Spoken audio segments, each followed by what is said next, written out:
Hello दोस्तों, स्वागत है आपका हमारे YouTube channel target exam only में। आज की क्लास में हम सी टेट में ईवीएस में प्रैक्टिस नंबर 5 को करेंगे। इससे पहले मैंने आपको प्रैक्टिस नंबर 4 तक क्लासेस करा दी हैं। अगर आपने मेरी क्लास नहीं देखी है तो आप हमारे YouTube channel target exam only पर जाकर वहाँ क्लासेस को देख सकते हैं। वहाँ मैंने प्रैक्टिस 5 तक वहाँ मैंने क्लासेस कराई हैं। आप वहां जाकर क्लासेस को देख सकते हैं। चैनल पर नए हैं तो चैनल को सब्सक्राइब जरूर कर लें और बेल आइकन को प्रेस कर लें।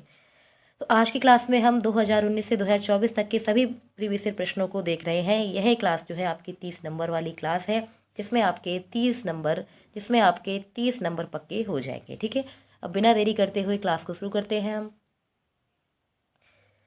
पहला क्वेश्चन क्या है? पहला क्वेश्चन है, मानवों के पेट में अमाशय रस की प्रकृति डैश होती है और वह भोजन के पाचन में सहायता करता है। मानवों के पेट में अमाशय रस की प्रकृति डैश होती है और वह भोजन के पाचन में सहायता करती है। इसका सही आंसर क्या हो जाएगा? ऑप्शन नंबर ए है उभयधर्मी, ऑप्शन नंबर बी है उदासीन, ऑप्शन नंबर सी है अम्लीय और ऑप्शन नंबर डी क्या है? क्षारीय। इसका सही आंसर बताइए। क्वेश्चन नंबर 1 का सही आंसर बताइए, क्या हो जाएगा सही आंसर? तो इसका सही आंसर हो जाएगा ऑप्शन नंबर सी। क्या हो जाएगा? Option number C. मानवों के पेट में अमाशय रस की प्रकृति अम्लीय होती है, जो भोजन का क्या करती है? पाचन करती है। ठीक है, अगला क्वेश्चन देखते हैं। क्वेश्चन नंबर 2 क्या है? क्वेश्चन नंबर 2 है, कक्षा 3 के एक शिक्षक ने अपने बच्चों को निम्नलिखित पेड़ पौधों की पत्तियों को विभिन्न वर्गों में वर्गीकृत करने को कहा, जैसे नींबू है, आम है, तुलसी है, पुदीना है, नीम है, केला आदि। कुछ विद्यार्थियों ने पत्तियों का वर्गीकरण इस प्रकार से किया। किस प्रकार से किया? ऑप्शन ए है दवाओं के गुणों वाली पत्तियों और दवाओं के गुण से रहित वाली पत्तियां। मतलब उसमें क्या किया, कुछ बच्चों ने दवाओं की जो गुण वाली पत्तियां होती हैं, जो मतलब प्रयोग की जाती हैं दवाओं के रूप में, वो वाली पत्तियों को इकट्ठा कर लिया और एक और उन पत्तियों को इकट्ठा कर लिया जो दवाओं के काम में नहीं आती हैं। दूसरा ऑप्शन बी है, ऑप्शन नंबर बी है बड़ी पत्तियों और छोटी पत्तियों को अलग करना, यानी कि दो भागों में डिवाइड कर लिया। पहले किया कि जो पत्तियां दवाओं के काम आती हैं वो वाली, और जो नहीं आती हैं उनको अलग अलग कर लिया और छोटी और बड़ी पत्तियों के रूप में भी विभाजित कर लिया। ठीक है, आगे देखते हैं। शिक्षक ने समूह 2 को सही माना और समूह बी को गलत। निम्नलिखित कथनों में कौन सा कथन अधिगम प्रतिबंधित करता है? तो इसका सही आंसर बताइए। इसका सही आंसर क्या हो जाएगा? इसका नेक्स्ट पार्ट हम इधर देखते हैं। तो इसका सही आंसर क्या होगा? पहला ऑप्शन है, यह क्रियाकलाप पत्तियों से सूचना ग्रहण करने पर केंद्रित है जिनका भिन्न अर्थ लगाया जा सकता है। ऑप्शन नंबर बी क्या है? ऑप्शन नंबर बी है बच्चे बहुत प्रकार के संदर्भों को उस कक्षा में ले आते हैं और जिसकी सराहना होती है। ऑप्शन नंबर सी है अपने अनुभवों पर निर्भर करते हुए बच्चे वर्गीकरण के बहुत से तरीकों का उपयोग कर सकते हैं। ऑप्शन नंबर डी है वर्गीकरण का कार्य बहुत विशिष्ट और स्तरीय है तथा इसका एक ही सही उत्तर होता है। इसका सही आंसर क्या हो जाएगा? इसका सही आंसर बताइए इस क्वेश्चन का। कि एक टीचर ने पत्तियों को दे दिया बच्चों के लिए और उसको डिवाइड करने के लिए कहा, तो एक बच्चे ने क्या किया, पत्तियों को रोग सहित और रोग रहित इकट्ठा किया, मतलब अलग अलग किया, और एक ने बड़ी पत्तियों और छोटी पत्तियों के रूप में इकट्ठा किया। जबकि उसके बाद शिक्षक ने क्या कहा, शिक्षक ने उसमें से सही किसको माना? ऑप्शन बी को माना, और ऑप्शन बी को गलत माना और ए को सही माना। तो इसके लिए निम्नलिखित में से कौन सा कथन अधिगम प्रतिबंधित करता है? इसका सही आंसर क्या हो जाएगा? इसका सही आंसर हो जाएगा ऑप्शन नंबर 1। यह क्रियाकलाप पत्तियों से सूचना ग्रहण करने पर केंद्रित है जिसका भिन्न अर्थ लगाया जा सकता है। तो ऑप्शन नंबर ए हमारा करेक्ट हो जाएगा। ठीक है, अगला क्वेश्चन देखते हैं। क्वेश्चन नंबर 3 क्या है? क्वेश्चन नंबर 3 है, निम्नलिखित में से कौन सा कथन आकलन प्रक्रियाओं के विषय में सबसे कम उपयुक्त है? निम्नलिखित में से कौन सा कथन आकलन की प्रक्रिया में सबसे कम उपयुक्त है? कौन सा सबसे कम उपयुक्त है? तो ऑप्शन नंबर 1 है बच्चों का निजी विवरण और व्यक्तिक पृष्ठपोषण यानी कि फीडबैक देना वांछनीय अभ्यास है। ऑप्शन नंबर बी है सीखने के संकेतों और उप संकेतों की सूची बनाना और रिपोर्टिंग को अधिक विस्तृत करना। ठीक है, ऑप्शन सी है ठीक, अच्छा, बहुत अच्छा जैसी टिप्पणी बच्चों के सीखने के बारे में एक समझ प्रदान करती हैं। ऑप्शन डी क्या है, बच्चों के पोर्टफोलियो में केवल सबसे बेहतर कार्य ना होकर सभी तरह के कार्य होने चाहिए। ठीक है, तो इसका सही आंसर क्या तो इसका सही आंसर क्या होगा, इसका सही आंसर बताइए। क्वेश्चन नंबर 3 का सही आंसर क्या हो जाएगा?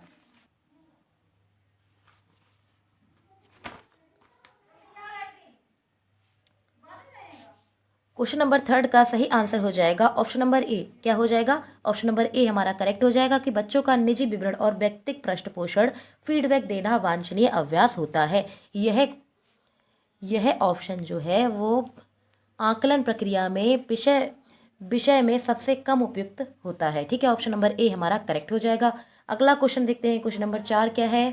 क्वेश्चन नंबर 4 है, दिए गए प्रश्न को ध्यान से पढ़िए। क्या आपने अपने घर या स्कूल के आसपास जानवरों को देखा है जिनके छोटे बच्चे होते हैं? अपनी नोटबुक में उनके नाम लिखिए। इस प्रश्न के माध्यम से किस प्रक्रम कौशल का आकलन किया गया है?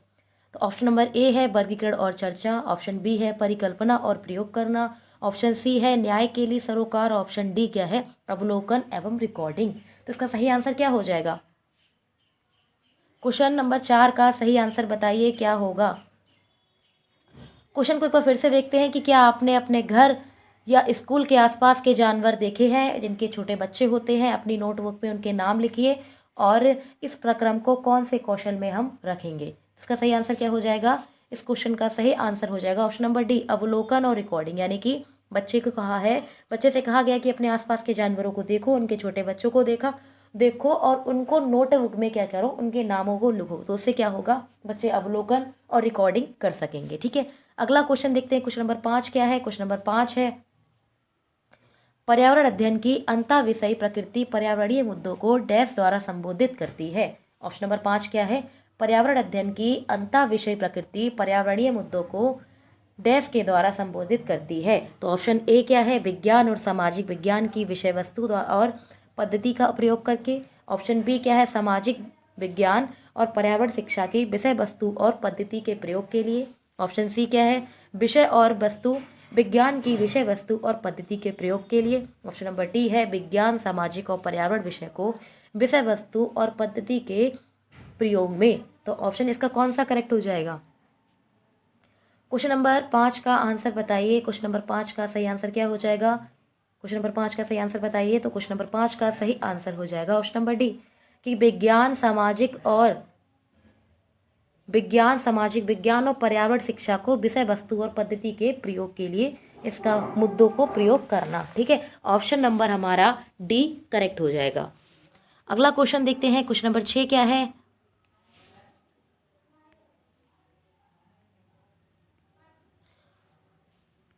अगला क्वेश्चन देखते हैं। क्वेश्चन नंबर 6 क्या है? क्वेश्चन नंबर 6 है, कक्षा 5 के शिक्षक एक सवाल देते हैं। क्या देते हैं? पहला ऑप्शन है पेड़ों के 5 लाभ लिखिए, जबकि 5th बी में के शिक्षक निम्न सवाल देते हैं। कौन कौन से देते हैं कि क्या होगा अगर धरती पर कोई पेड़ ना हो? इन सवालों की प्रकृति कैसी होती है? इन सवालों की प्रकृति कैसी है? इन सवालों की प्रकृति कैसी है? तो ऑप्शन ए है ए बद्ध अंत वाला अभिसारी और बी मुक्त अंत वाला अपसारी। ऑप्शन बी है ए मुक्त अंत वाला अभिसारी, ऑप्शन बी क्या है बी बद्ध अंत वाला अपसारी। ऑप्शन सी क्या है ए मुक्त अंत वाला अपसारी और ऑप्शन बी क्या है बद्ध अंत वाला अभिसारी। ऑप्शन डी है ए बद्ध अंत वाला अपसारी और बी मुक्त अंत वाला अभिसारी। तो इसका सही आंसर क्या हो जाएगा? कक्षा 5 के विद्यार्थियों के लिए शिक्षकों ने सवाल दिया।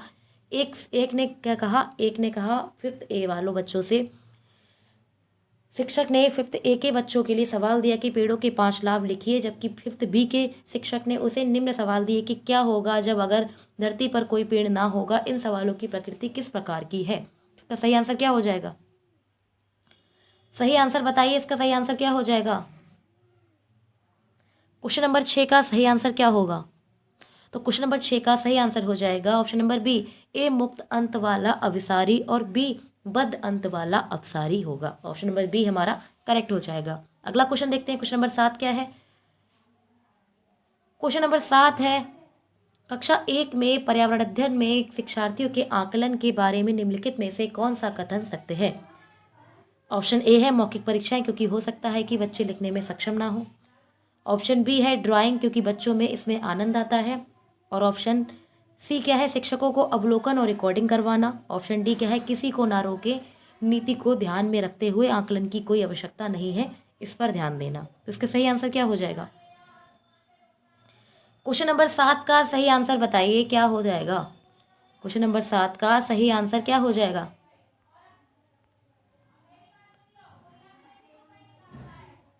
क्वेश्चन नंबर 7 का सही आंसर हो जाएगा ऑप्शन नंबर ए, मौखिक परीक्षाएं, क्योंकि हो सकता है कि बच्चे सक्षम ना हो लिखने में। ऑप्शन बी है ड्राइंग, क्योंकि बच्चे इसमें आनंद लेते हैं। और ऑप्शन सी क्या है, इसको शिक्षकों को अवलोकन और रिकॉर्डिंग, यानी कि इसके तीनों ऑप्शन करेक्ट हो जाएंगे। ऑप्शन नंबर डी जो है वो गलत हो जाएगा। ठीक है, तो हमारा पहला ऑप्शन सही हो जाएगा, 1, 2 और 3 सही आंसर हो जाएगा ऑप्शन नंबर ए। अगला क्वेश्चन देखते, क्वेश्चन नंबर 8 क्या है? क्वेश्चन नंबर 8 है कक्षा 5 की शिक्षिका एवं क्वेश्चन नंबर 8 है कक्षा 5 की शिक्षिका एक एल्यूमिनियम फॉइल लेती है और पानी में डाल देती है एवं दिखाती है कि वह ऊपर तैरता रहता है। फिर वह एक फॉइल को मोड़कर जोर से दबाती है और निचोड़ती है और फिर वह पानी में डाल देती है तथा शिक्षिका को दिखाती है तथा वह शिक्षार्थियों को दिखाती है कि वह डूबता है। बाद में वह शिक्षार्थियों को सोचने और कारण देने के लिए कहती है कि ऐसा क्यों होता है कि जब हम एल्यूमिनियम फॉइल को डालते हैं पानी में ऐसे ही तो वो तैरती रहती है, और जब हम उसे मरोड़ के डालते हैं तब वो क्या हो जाती है, डूब जाती है। तो इसका कारण बताइए कि कौन सा कारण के थ्रू बच्चा इसमें सीख रहा है। यानी कि पहला ऑप्शन है परिकलन, दूसरा वर्गीकरण, तीसरा अवलोकन और चौथा क्या है, मापन। तो इसका सही आंसर क्या हो जाएगा? क्वेश्चन नंबर 8 का सही आंसर क्या हो जाएगा? क्वेश्चन नंबर 8 का सही आंसर बताइए, सही आंसर क्या हो जाएगा? क्वेश्चन नंबर 8 का सही आंसर हो जाएगा ऑप्शन नंबर ए, परिकल्पना, यानी कि हाइपोथेसिस करवा रही है, परिकल्पना करा रही है, क्योंकि इससे विद्यार्थियों में शिक्षार्थियों के प्रयोग के बारे में सोचकर कारण देने के लिए कहा गया। उसने कहा कि सोचकर बताइए कि इसका रीज़न क्या है, इसका कारण क्या है। तो इसका सही आंसर हो जाएगा ऑप्शन नंबर ए। अगला क्वेश्चन देखते हैं, क्वेश्चन नंबर 9 क्या है? क्वेश्चन नंबर 9 है पर्यावरण अध्ययन के शिक्षा शास्त्र के संदर्भ में शिवाय डैश के निम्नलिखित में से सभी वांछनीय अभ्यास है। क्वेश्चन को एक बार फिर से देखते हैं, पर्यावरण अध्ययन के शिक्षा शास्त्र के संदर्भ में सिवाय डैश के निम्नलिखित सभी वांछनीय अभ्यास है। इसका सही आंसर क्या हो जाएगा? इसका सही आंसर हो जाएगा ऑप्शन नंबर ए क्या है, आलोचनात्मक चिंतन और समस्या समाधान की क्षमता संवर्धित करना। ऑप्शन बी है बच्चों की अस्मिता यानी कि व्यक्तित्व का पोषण करना। ऑप्शन सी है वास्तविक अवलोकन के साथ एक पाठ्य पुस्तक ज्ञान की श्रेष्ठता को स्वीकार करना। और ऑप्शन डी है पाठ्य वस्तुओं और संदर्भों की बहुलता को बढ़ावा देना। तो इसका सही आंसर क्या हो जाएगा? क्वेश्चन नंबर 9 का सही आंसर क्या हो जाएगा? सही आंसर बताइए। तो क्वेश्चन नंबर 9 का सही आंसर हो जाएगा ऑप्शन नंबर सी, वास्तविक अवलोकन के स्थान पर पाठ्य पुस्तकीय ज्ञान की श्रेष्ठता को स्वीकार करना। ऑप्शन नंबर सी हमारा करेक्ट हो जाएगा। अगला क्वेश्चन देखते हैं, क्वेश्चन नंबर 10 क्या है? क्वेश्चन नंबर 10 है महेश कक्षा 4 के शिक्षक है। महेश कक्षा 4 के शिक्षक है। वे वृक्ष संरक्षण की अवधारणा पर शिक्षार्थियों को संवेदनशील बनाने की योजना बनाते हैं। निम्नलिखित में से कौन सा एक गतिविधि एक उद्देश्य के लिए सर्वाधिक उपयुक्त है? ऑप्शन ए है वाद विवाद की प्रतियोगिता का आयोजन करके। ऑप्शन बी है एक पौधे को अपनाने तथा उसका पोषण करने के लिए प्रत्येक शिक्षार्थी को अभिप्रेरित करके। ऑप्शन सी है पोस्टर प्रतियोगिता में हिस्सा लेने के लिए। ऑप्शन डी क्या है, समूह चर्चा के लिए शिक्षार्थियों का समूह बनाना। इसका सही आंसर क्या हो जाएगा?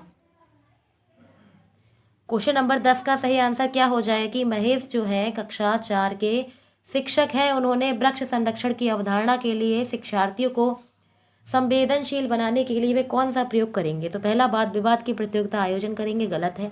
ऑप्शन थर्ड है पोस्टर प्रतियोगिता में हिस्सा लेने के लिए, बिल्कुल गलत है। ऑप्शन डी है समूह चर्चा के लिए, ये भी गलत है। तो सही आंसर क्या हो जाएगा? Option number 2। सही आंसर क्या हो जाएगा?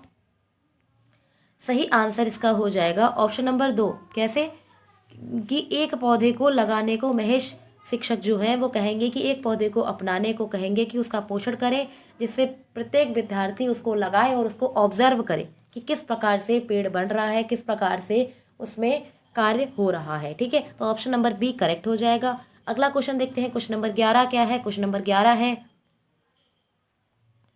क्वेश्चन नंबर 11 है पर्यावरण अध्ययन में बच्चे शिल्पकला और चित्रकला को समूह में सीखना विशेष रूप से पसंद करते हैं। ऑप्शन नंबर 11 है। क्वेश्चन नंबर 11 क्या है? क्वेश्चन नंबर 11 है पर्यावरण अध्ययन में बच्चे शिल्पकला और चित्रकला को समूह में सीखना विशेष रूप से पसंद करते हैं, क्योंकि ऑप्शन नंबर ए है यह सहपाठी अधिगम को बढ़ावा देता है। ऑप्शन बी है यह सामाजिक अधिगम को बढ़ावा देता है। ऑप्शन सी है जब बच्चों की सृजनात्मकता की प्रशंसा की जाती है तो वे खुश होते हैं, उसके लिए प्रेरित होते हैं और कार्य करते हैं। ऑप्शन डी है कक्षा में अनुशासन को बढ़ावा मिलता है। इसका सही आंसर क्या हो जाएगा? कूट के थ्रू बताइए कि सही आंसर क्या होगा। क्वेश्चन को एक बार फिर से पढ़ते हैं कि पर्यावरण अध्ययन में बच्चे शिल्पकला और चित्रकला को समूह के रूप में सीखना पसंद करते हैं। ग्रुप में बच्चे सीखते हैं तो उसमें क्या होता है, वो अच्छे से सीख सकते हैं, यानी कि यह सहपाठी अधिगम को बढ़ावा देता है, यानी कि ग्रुपिंग लर्निंग को बढ़ावा देता है। ऑप्शन बी है यह सामाजिक अधिगम को बेहतर करता है, बिल्कुल सही बात है। ऑप्शन सी है यह बच्चों की सृजनात्मकता की प्रशंसा की जाती है, इससे बच्चा खुश होता है और प्रेरित होता है और कार्य को करता है। तो इसका सही आंसर क्या हो जाएगा? इसका सही आंसर हो जाएगा ऑप्शन नंबर सी, यानी कि ए, बी और सी क्या हो जाएगा? इसका सही आंसर क्या हो जाएगा? इसका सही आंसर हो जाएगा पहला, दूसरा, तीसरा ऑप्शन सही है, चौथा ऑप्शन जो है वो गलत है। तो सही आंसर क्या हो जाएगा?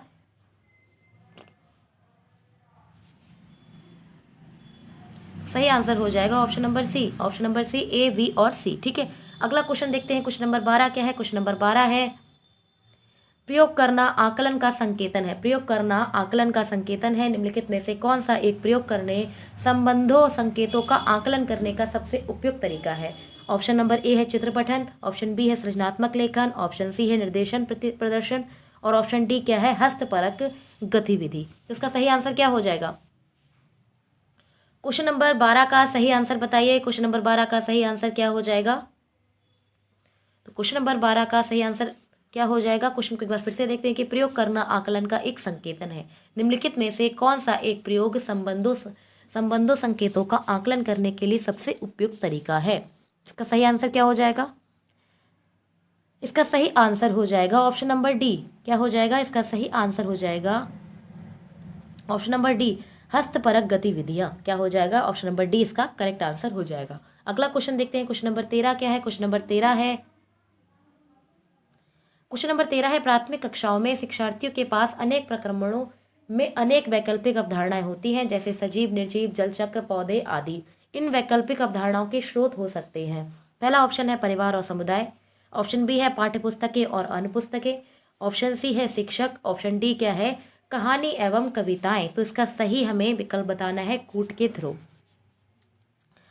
क्वेश्चन नंबर 13 का सही आंसर क्या हो जाएगा?